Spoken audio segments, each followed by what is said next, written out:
Hello friends, very good afternoon. Welcome to this new initiative for UPSC Mains 2023.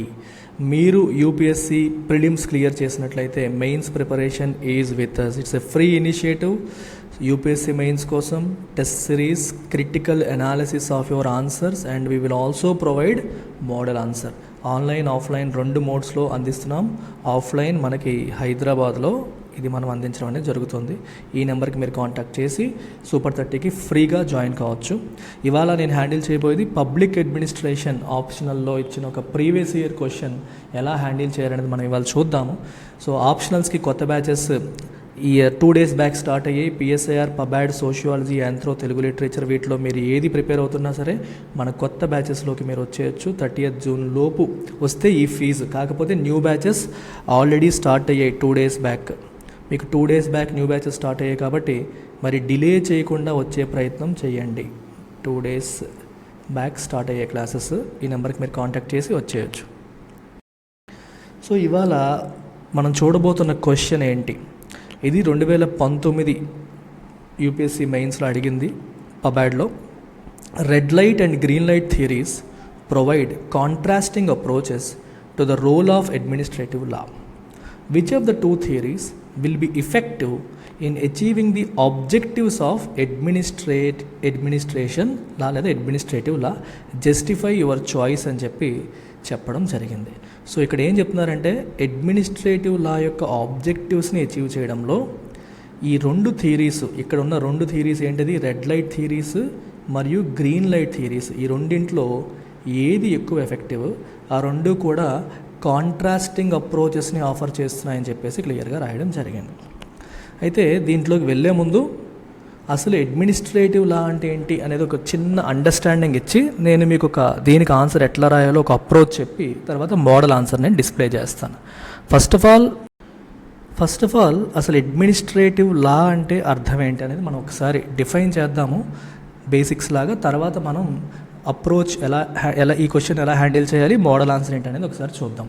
So బేసిక్గా administrative law is nothing but a body of law that governs the activities of administrative agencies. Government law మరియు పాలసీస్ని implement చేసేది ఎవరు? Administrative agencies. అంటే implement చేస్తున్నారంటే వాళ్ళకి చాలా responsibilities ఉన్నాయి. మీ రెస్పాన్సిబిలిటీస్తో పాటు మీ రెస్పాన్సిబిలిటీస్ ఫుల్ఫిల్ చేయడానికి అవసరమైన పవర్స్ కూడా ఉంటాయి. అయితే పవర్స్ ఉన్నప్పుడు పవర్ మిస్యూజ్ చేసే అవకాశం కూడా ఉంటుంది కదా. ఈ పవర్స్ మిస్యూజ్ చేయకుండా చెక్స్ అండ్ బ్యాలెన్సెస్ కూడా ఉండాలి కదా. మరి చెక్స్ అండ్ బ్యాలెన్సెస్ ఉండాలి, రూల్స్ అండ్ రెగ్యులేషన్స్ ఉండాలి. వీటన్నింటి సమాహారమే అడ్మినిస్ట్రేటివ్ లా. సో గవర్నమెంట్ ఏజెన్సీస్కి ప్రజలకి మధ్య రిలేషన్ ఏంటి, వాళ్ళకున్న పవర్స్ ఏంటి, బాధ్యతలు ఏంటి, రూల్స్ ఏంటి, రెగ్యులేషన్స్ ఏంటి, అకౌంటబిలిటీ ఏంటి, వీటన్నింటి గురించి డిస్కస్ చేసేదే అడ్మినిస్ట్రేటివ్ లా అని చెప్పి మీరు అర్థం చేసుకోవాలి. అయితే ఈ అడ్మినిస్ట్రేటివ్ లా క్వశ్చన్ ఏం చెప్తున్నారో చూడండి. ఈ అడ్మినిస్ట్రేటివ్ లా విషయంలో ఏ అప్రోచ్ ఫాలో అవ్వాలి? రెడ్ లైట్ అప్రోచ్ ఫాలో అవ్వాలా, గ్రీన్ లైట్ అప్రోచ్ ఫాలో అవ్వాలా? ఈ రెండు కాంట్రాస్టింగ్ అప్రోచెస్ ఇస్తున్నాయి. ఏది ఫాలో అవ్వాలి, ఏది బెటరు, మీ చాయిస్ ఏంటి, జస్టిఫై చేయండి అని చెప్పి చెప్తున్నారు. సో మరి ఈ క్వశ్చన్కి మనం ఏ అప్రోచ్లో ఆన్సర్ రాయాలి అనేది ఫస్ట్ చూద్దాం. ఏ అప్రోచ్లో ఆన్సర్ రాయాలి అనేది మనం ఒకసారి చూసేద్దాము. తర్వాత మనం మోడల్ ఆన్సర్లోకి వెళ్ళిపోదాం. సో ఇంట్రొడక్షన్లో ఈ red light and green light theories contrasting అప్రోచెస్ని అందించే రెండు థియరీస్ అని చెబుతూ ఆబ్జెక్టివ్స్ ఆఫ్ అడ్మినిస్ట్రేటివ్ లా అని చెప్పారు కదా. ఈ ఆబ్జెక్టివ్స్ ఏంటో కొంచెం మెన్షన్ చేస్తే బాగుంటుంది. సో ఇంట్రోలో మనం ఏం చేస్తామంటే ఈ red green light theories they offer contrasting approaches అని చెబుతూ ఆబ్జెక్టివ్స్ ఆఫ్ అడ్మినిస్ట్రేటివ్ లా కొన్ని మెన్షన్ చేస్తాం. మెన్షన్ చేస్తూ మనం బాడీలోకి వెళ్ళిపోదాం. బాడీలోకి వెళ్ళినప్పుడు ఏం రాస్తామంటే ఇక్కడ మెన్షన్ చేసిన ఆబ్జెక్టివ్స్ని ఇక్కడ ఉన్న రెండు థియరీస్ ఏ రకంగా హ్యాండిల్ చేస్తాయి. సో రెడ్ లైట్ థియరీ ఏంటి, గ్రీన్ లైట్ థియరీ ఏంటి? రెడ్ లైట్ థియరీ ఈ ఆబ్జెక్టివ్స్ని హ్యాండిల్ చేయడంలో ఏ రకంగా సహాయపడుతుంది, దాని యొక్క ప్రోస్ ఏంటి, కాన్స్ ఏంటి? గ్రీన్ లైట్ థియరీ ఈ ఆబ్జెక్టివ్స్ని హ్యాండిల్ చేయడంలో ఏ రకంగా సహాయపడుతుంది, ప్రోస్ ఏంటి, కాన్స్ ఏంటి మెన్షన్ చేసి అండ్ ఫైనల్గా కన్క్లూజన్లో రెండింట్లో ఏది బెటరు లేదా ఇంకా ఏదైనా ఇన్నోవేటివ్గా మనం కన్క్లూజన్ ఇవ్వగలుగుతామో రాస్తాం. ఈ పద్ధతిలో వెళ్తే ఈ క్వశ్చన్ ఈజీగా హ్యాండిల్ చేయొచ్చు. ఒక మోడల్ ఆన్సర్ ఇక్కడ డిస్ప్లే చేశాను, మీరు ఒకసారి గమనించవచ్చు. ఈ మోడల్ ఆన్సర్లో అప్రోచ్ ఎలా ఉందో మీరు చూడండి. సో ఇంట్రో పార్ట్ మనం తీసుకుంటే you can say all this is intro part. So దీంట్లో మనం ఏం మాట్లాడుకుంటున్నాం ఇక్కడ మీరు ఒకసారి గమనిస్తే, so this talks about the red light and green light theories are contrasting approaches to the role of administrative law. Objectives ఏంటి మరి అడ్మినిస్ట్రేటివ్ లావి? The objectives of administrative law typical include, చూడండి, promoting accountability, ensuring fairness and due process, preventing abuse of power, facilitating efficient decision making with in the administrative framework. ఇవన్నీ మనం objectives అని చెప్పొచ్చు. Now let's, ఇక్కడ నుంచి మనకి body. Now let's examine how each theory aligns with this objectives. ఈ theory ఈ objectives ఎలా అలైన్ అవుతుందో మనం ఒకసారి చూద్దాం. మొదటిది రెడ్ లైట్ థియరీ. అసలు రెడ్ లైట్ థియరీ ఏంటి? మీరు సింపుల్గా చెప్పాలంటే red light theory is nothing but administrators పైన స్ట్రిక్ట్ కంట్రోల్ పెట్టేది. చూడండి ఇక్కడ ఏం చేస్తుందంటే it focuses on minimising administrative discretion and imposing strict limits on administrative action. సింపుల్గా చెప్పాలంటే ఒక అడ్మినిస్ట్రేటర్ ఏదైనా విషయంలో నిర్ణయాలు తీసుకోవాలన్నప్పుడు స్ట్రిక్ట్గా రూల్స్ ప్రకారమే వెళ్ళాలి. సొంత నిర్ణయాలు తీసుకోవడానికి స్కోప్ ఎక్కువగా ఇవ్వకపోవడం.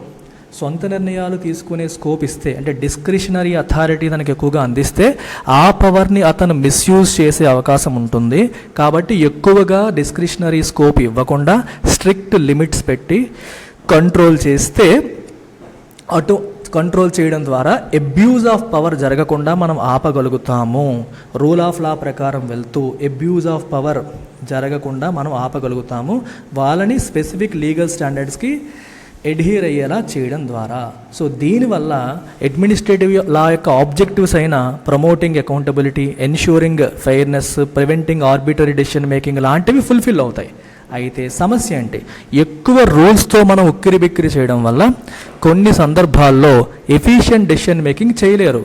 ఒక పర్టికులర్ సిచ్యువేషన్ అరైజ్ అయింది, ఆ టైంలో తను out of the box think చేయాలి. అలా చేస్తే కానీ అక్కడ ప్రజలకి న్యాయం జరగని పరిస్థితి. కానీ తను స్ట్రిక్ట్గా రూల్స్కి బద్ధుడై ఉండిపోవడం వల్ల, స్ట్రిక్ట్ కంట్రోల్స్ ఉండడం వల్ల ఆ టైంలో తను ఎఫిషియెంట్గా నిర్ణయం తీసుకోలేని పరిస్థితి వస్తుంది. సో రెడ్ లైట్ థియరీని ఫాలో అయితే వచ్చే రిస్క్ ఏంటి? ఈ ఎక్సెసివ్ రిజిడిటీ అనేది ఏం చేస్తుంది?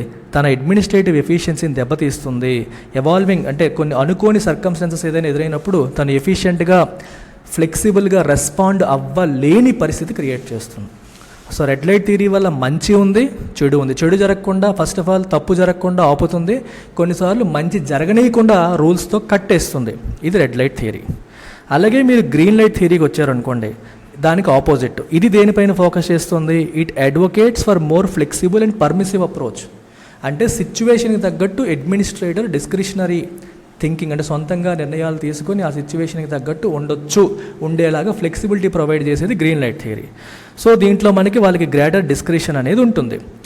సో అడ్మినిస్ట్రేటివ్ ఫంక్షన్స్ అనేవి కాంప్లెక్స్ అని మనం అర్థం చేసుకొని, సో వాళ్ళు మనం ఎంపవర్ చేయాలి. సో మారుతున్న పరిస్థితులకు తగ్గట్టు వాళ్ళు రెస్పాండ్ అయ్యేలాగా వాళ్ళు మనం ఎంపవర్ చేయాలని చెప్పేది గ్రీన్ లైట్ థియరీ. సో ఇది ఆబ్వియస్గా ఎఫిషియెంట్ డెసిషన్ మేకింగ్ని ప్రమోట్ చేస్తుంది, ఇన్నోవేషన్ని ప్రమోట్ చేస్తుంది. రిస్క్ ఏంటి? వీళ్ళకి డిస్క్రిషనరీ పవర్ పెరిగిపోయింది అనుకోండి. డిస్క్రిషనరీ అంటే విచక్షణాధికారం. అంటే ఏదైనా సందర్భంలో ఒక స్పెసిఫిక్ రూల్ అండ్ రెగ్యులేషన్ లేదనుకోండి, అప్పుడు నువ్వే ఆ సమయానికి ఏది కరెక్ట్ అనిపిస్తే అది చేయడం, ఆ చేయగలిగే నిర్ణయం తీసుకోవడం, దాన్ని discretionary decision making, discretionary power అంటాం. సో గ్రీన్ లైట్ థియరీ ఏముంటుందంటే ఇవ్వమని చెప్తుంది. అది ఇవ్వడం వల్ల రిస్క్ ఏంటి? Without proper checks and balances ఉన్నాయనుకోండి, this approach may lead to potential abuse of power. అధికారి దాన్ని అబ్యూజ్ చేయొచ్చు, అకౌంటబిలిటీ లేకుండా వచ్చే పరిస్థితి వస్తుంది. ఇండివిజువల్ రైట్స్ని, అంటే ప్రజల యొక్క రైట్స్ని ఇతను వైలేట్ చేసే అవకాశం కూడా ఉంది. పవర్తో ఎప్పుడూ రెండు ప్రాబ్లమ్స్. పవర్తో ఒక మంచి, ఒక చెడు. పవర్తో మంచి చేయొచ్చు, పవర్ వల్ల చెడు కూడా జరిగే అవకాశం ఉంది, అబ్యూజ్ అయ్యే అవకాశం ఉంది. అబ్యూజ్ జరగకుండా మంచి జరిగేలా చూడాలి. సో అందుకని considering the objectives of administrative law, it becomes clear that neither theory alone is fully effective. ఒక రెడ్ లైట్ థియరీకి వెళ్ళినా మనకి పని అవ్వదు. రెడ్ లైట్ థియరీలో మనకి ఏమవుతుందంటే అడ్మినిస్ట్రేటివ్ ఎఫిషియన్సీ మనం కాంప్రమైజ్ అవ్వాల్సి వస్తుంది. Rigid adherence to red light theory వల్ల ఏమవుతుంది? అన్నెసెసరీ కన్స్ట్రైంట్స్ వస్తున్నాయి, అడ్మినిస్ట్రేటివ్ ఎఫిషియన్సీ దెబ్బతింటుంది. అలాగే కంప్లీట్గా గ్రీన్ లైట్ థియరీకి వెళ్తే ఏమవుతుంది? ఫెయిర్నెస్, అకౌంటబిలిటీ మనం కాంప్రమైజ్ అయ్యే పరిస్థితి వస్తుంది. Now you will go for conclusion. This is your conclusion. మరి కన్క్లూజన్ ఏంటి? A more effective approach is to adopt a balanced approach that combines elements of both. రెండింటిని రెండింటిని బ్యాలెన్స్ చేసి కలుపుకుంటూ వెళ్ళాలి. సో దీనివల్ల ఏమవుతుందంటే it recognizes the need for clear legal standards and accountability అవసరం అనే దాన్ని మనం గుర్తుపెట్టుకోవాలి. అంటే పూర్తిగా ఫ్లెక్సిబిలిటీ ఇచ్చేసి వదిలేయకూడదు. ఫ్లెక్సిబిలిటీ ఇచ్చినప్పుడు వాళ్ళు కొన్ని స్టాండర్డ్స్కి తగ్గట్టుగా వెళ్తున్నారో లేదో చూడాలి. ఈరోజు వాళ్ళు తీసుకున్న యాక్షన్కి రేపు జవాబుదారీగా ఉండేలాంటి రూల్స్ రెగ్యులేషన్స్ తేవాలి అని మనకి రెడ్ లైట్ థియరీ చెప్తుంది కదా. సో రెడ్ లైట్ థియరీలోంచి ఆ ఆస్పెక్ట్ తీసుకుంటాం. గ్రీన్ లైట్ థియరీలోంచి మనం డిస్క్రిప్షన్ ఇస్తాం, అంటే అతనికి ఫ్లెక్సిబిలిటీ ఇస్తాం. కానీ ఆ ఫ్లెక్సిబిలిటీ ఇవ్వడం వల్ల తను ఏదన్నా యాక్షన్ తీసుకుంటే దానికి రేపు పొద్దున తను జవాబుదారీగా ఉండేలాగా కూడా రూల్స్ పెట్టాలి. అది point. While allowing for flexibility and discretion with in reasonable limits. So ఈ రకంగా ఒక బ్యాలెన్స్, రెండింటి నుంచి మనం బ్యాలెన్స్ తీసుకొని ensuring efficient decision making ensure చేస్తూ, ఇండివిజువల్ రైట్స్ని ప్రిజర్వ్ చేస్తూ, చేంజింగ్ సర్కమ్స్టెన్సెస్ని అడాప్ట్ చేసుకునే దానికి తగ్గట్టుగా మారే అవకాశాన్ని వాళ్ళు కల్పిస్తూ ఇన్నోవేషన్ మనం ప్రమోట్ చేయగలుగుతాము అడ్మినిస్ట్రేటివ్ ఫ్రేమ్వర్క్లో అని మనం కన్క్లూజన్ రాయవచ్చు అనమాట. అర్థమవుతుందా? చాలా చాలా easy question, straight forward question. అంటే పబ్లిక్ అడ్మినిస్ట్రేషన్ అనగానే కంప్లీట్గా డైనమిక్ అనుకుంటాం. దీంట్లో కూడా స్టాటిక్ క్వశ్చన్స్ వస్తాయి, మనం ఈజీగా రాయగలిగేవి. ఇది అడ్మినిస్ట్రేటివ్ లా అనే చాప్టర్ను సిలబస్లో భాగంగా ఉందన్నమాట. 2019లో ఈ క్వశ్చన్ వచ్చింది. సో ఈ రకంగా దీన్ని మనం ఆన్సర్ చేయవచ్చు. ఆన్సర్ రైటింగ్ కోర్స్ మనం లాంచ్ చేస్తున్నాం 1 జూలై నుంచి. మీరు ఆన్సర్ రైటింగ్ ఇంప్రూవ్ చేసుకోవాలనుకుంటే, ఇది జనరల్ స్టడీస్ కోర్స్, ఇది జిఎస్లో ఆన్సర్ రైటింగ్ ఇంప్రూవ్ చేసుకోవాలనుకుంటే మీరు దీంట్లో జాయిన్ కావచ్చు. ఆన్లైన్లో అయితే 10,000 రూపాయల ఫీజుతో, ఆఫ్లైన్లో అయితే 15,000 రూపాయల ఫీజుతో మనం అందిస్తున్నాం. This is for GS. Public administration కోర్స్లో జాయిన్ అయినప్పుడు నేను క్లాస్లో ఇట్లాంటి ఆన్సర్ రైటింగ్ కూడా నేను కొన్ని ప్రీవియస్ ఇయర్ క్వశ్చన్స్ కూడా డిస్కస్ చేయడం జరుగుతుంది, లేదా మీరు సెపరేట్ టెస్ట్ సిరీస్లో కూడా జాయిన్ కావచ్చు. So that's about it. Take care. Bye.